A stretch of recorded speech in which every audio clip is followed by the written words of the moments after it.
It's eCommerce Minute, your weekly dose of e-commerce, tech, and retail news with your host, John Suter, Bart Mraz, and Brittany Blackman. The eCommerce Minute is a production of SUMO Heavy, a digital commerce consulting firm in Brooklyn, New York, and Philadelphia. Find us on the web at sumoheavy.com.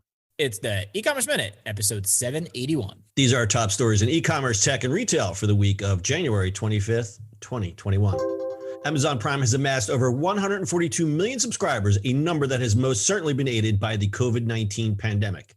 Consumer Intelligent Research Partners data shows that of December 31st, 2020, more than half of Amazon Prime members, 52%, had an annual membership, up from 49% from just 3 months earlier. Mike Levin, co-founder of CIRP, said that since Amazon introduced a monthly payment option, Amazon had seen a jump in monthly memberships during the latter part of the year. Quote, for the first time in 4 years, the percentage of annual memberships increased in the holiday shopping quarter. What this means is that shoppers were looking to take advantage of the benefits like free, fast shipping without making any of the long-term commitments. Prime membership is important to Amazon for several reasons. The retailer subscription revenue, largely made up of Prime membership fees, totaled $19.21 billion with a B in 2019, a 35.2% jump year over year. And once a consumer signs up for Prime, they're unlikely to cancel the membership. CIRP also estimates that 30 million additional shoppers used an Amazon Prime membership in the year as consumers naturally flocked to the free shipping and streaming media benefits as the pandemic kept them all at home. How about that? I actually looked for a Walmart Plus number. The only thing I could find was from November of last year, some analyst thing, and they have 19 million members in Walmart Plus, but they are just out of the gate, so they have a lot of catching up to do. They're like, those numbers are like shockingly hard to find for some reason. Like you would think it would be right there. Amazon used to keep like all their Prime Day and all their sales numbers really a tight lid on them for some reason. I don't know why. Yeah. I mean, it's Amazon's like they're trying to keep that quiet just because they didn't like, if you think about it, this is why, because they want to keep the numbers quiet for a long time so that like Walmart did not do this beforehand. Good point. Yeah. That's I always true. Wondered why. And I guess that's the reason. Yeah. So Walmart Plus still at 19 million. And that was as of November. That number is sure to grow.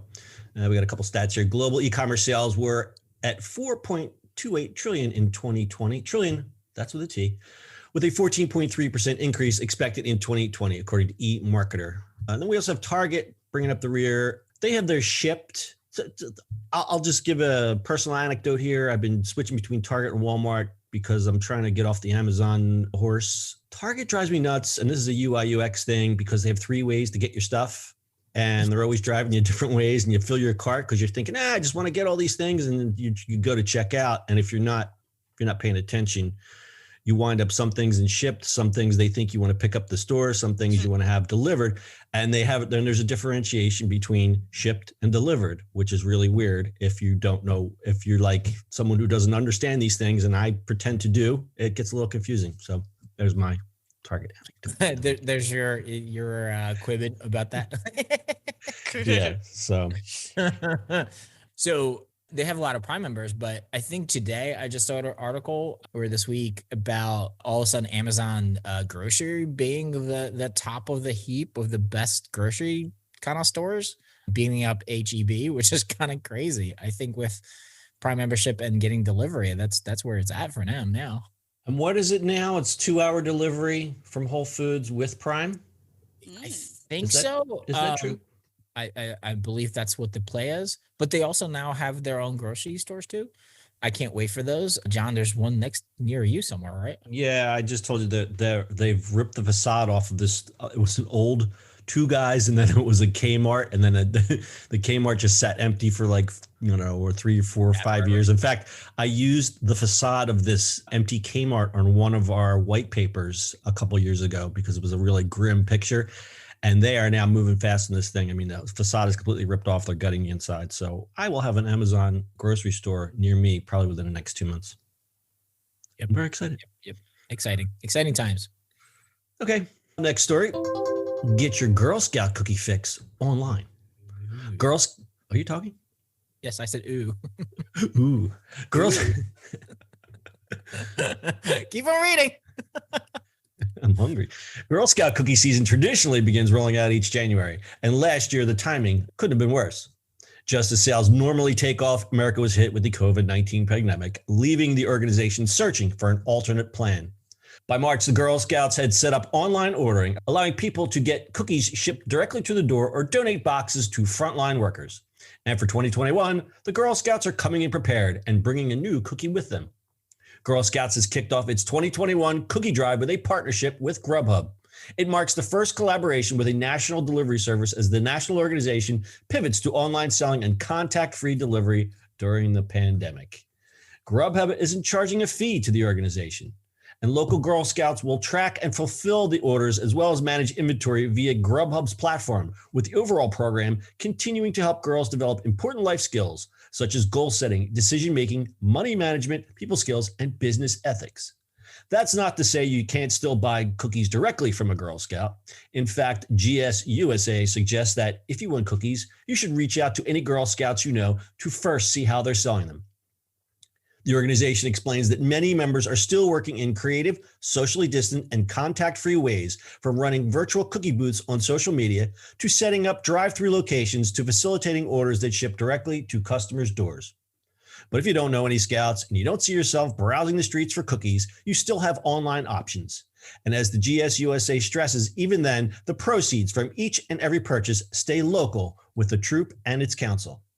If you use the national online ordering site, your purchase goes through a local troop based on your zip code. And with the Grubhub partnership, which will be available in select markets with additional markets added through cookie season, orders are tracked and fulfilled by Girl Scouts using Grubhub's back-end technology. And Grubhub waiving the fees. I think this is delightful. And you know what? These girls are learning how to sell stuff online. I think that's really cool. Oh yeah, this is valuable. It's actually a valuable thing. It's called How Will You Persevere When You Can't Go and Set Your Table Up in Front of the Wawa? Yeah, we actually, our friends are selling them and we got them and they just delivered, we ordered a line from them and it was great. Actually works out really, really nice. And there was a thing, I am unprepared, but I do recall seeing a story that if you didn't know where you wanted, so I guess, if you order, it goes through zip code, but I think if you go through the national thing and if you're not sure of the troop in your area, there's a certain code that you can use it's a generic code that goes towards, it's a special troop. I guess it's a virtual Girl Scout troop that these are Girl Scouts that suffer from homelessness. It's like a special thing. I had it written down. Sorry, unprepared, but you can look that up.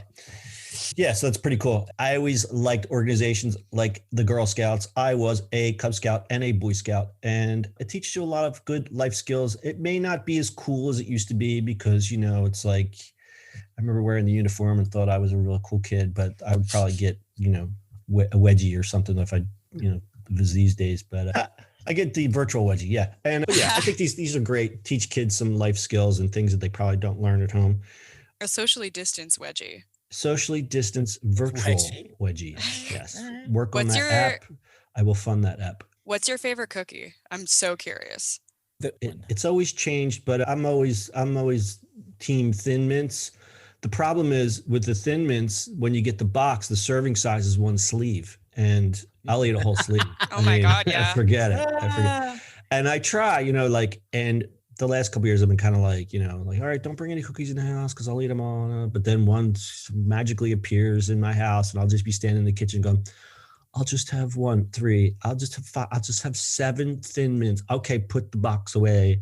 Yeah, I have a problem. But they used to have I don't know if they still have them anymore. They had the Samoas, they had the peanut butter ones. Mm-hmm. They do. Unfortunately, the packaging has changed, by the way. Well, now it's not even boxes anymore, is it? There's still boxes, but you get like actual not box stuff. But they're not. Remember how you used to be like they were exactly the same, which was great. Mm-hmm. Just different colors. Nope, they're all different.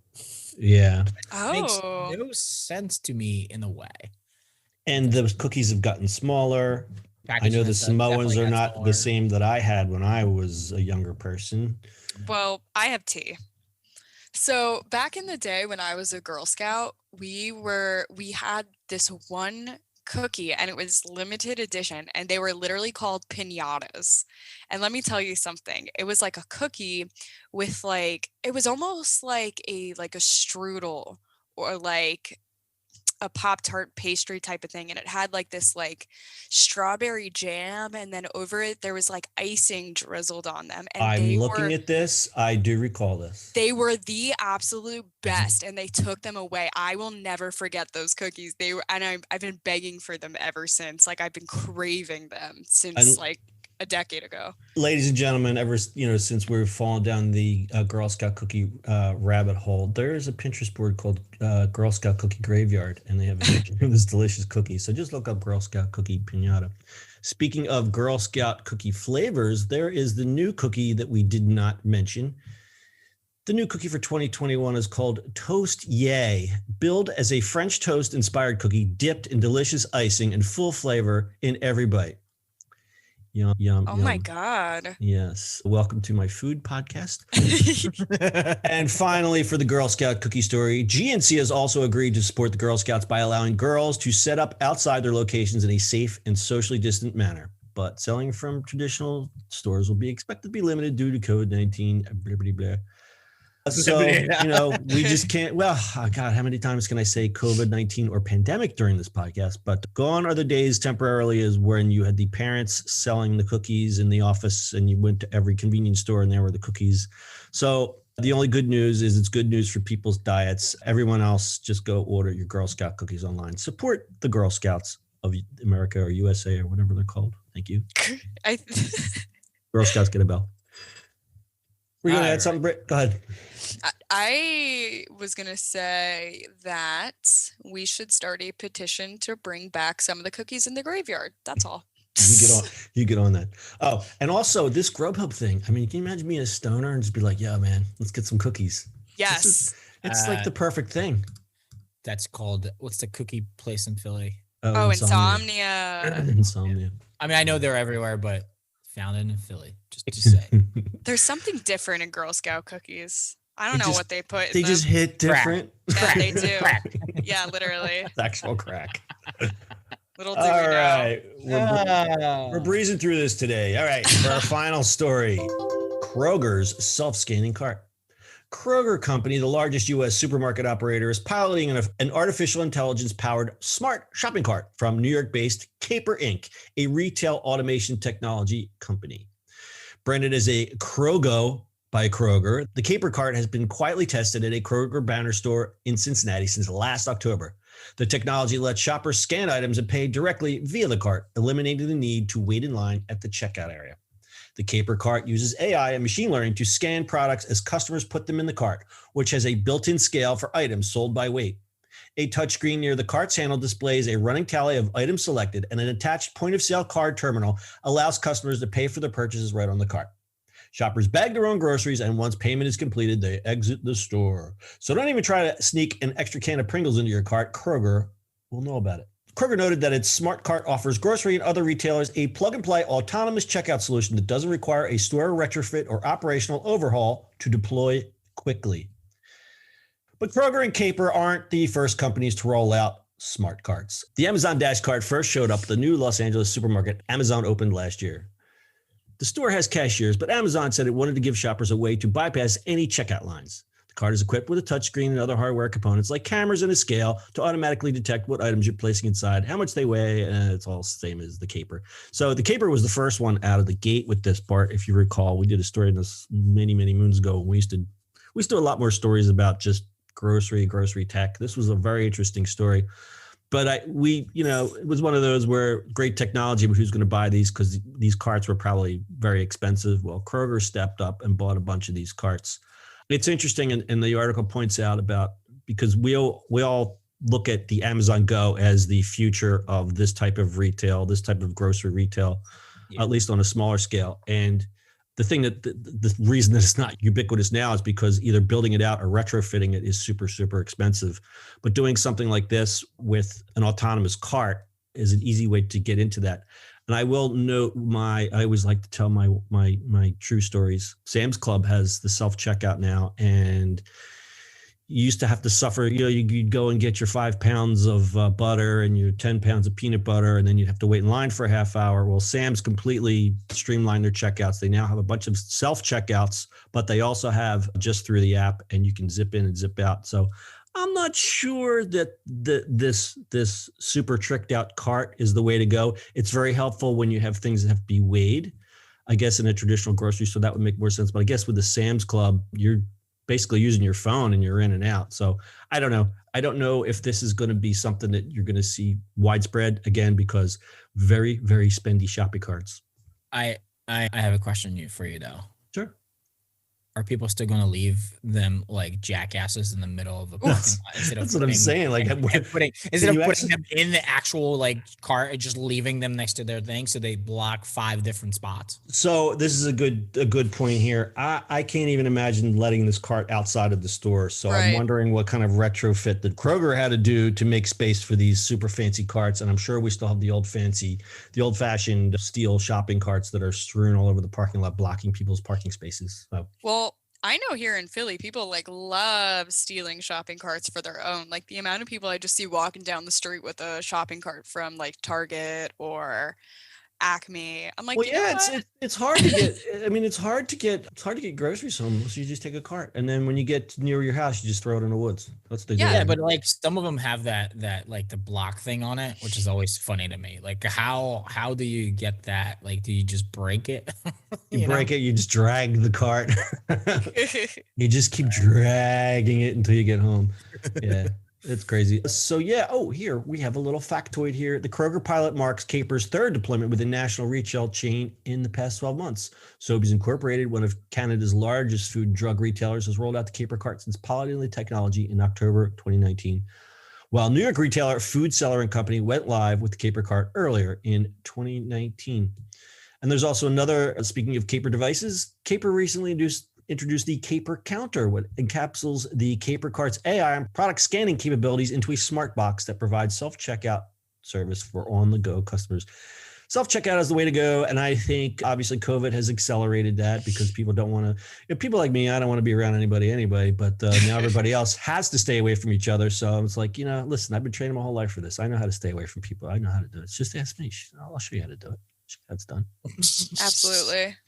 Fair enough. And final stat, last year, Caper CEO Lyndon Gayo told Emerging Tech Brew that the firm's auto recommendation system increased average checkout conversions by 18%. So there's some smart software on there. It probably says, there's a dog. If you got potato chips, you probably want some dip. Since the cart weighs each item, they can also reduce. Yeah, that's great. Perfect. Done? Love it. All right. You guys got anything to add? This episode was all over the place, but yeah, that's how it goes sometimes. I like the energy though. Thank you. Good about. All right, we'll close that one out. That's all for this episode. We'll be back next Friday to break down the week's e-commerce, tech, and retail news. And don't forget our long-form podcast, In the Ring, available on Spotify or wherever you get your podcasts. Until then, we'll see you on the internet next Friday. Bye. Goodbye. Bye. Bye, guys. Wolf.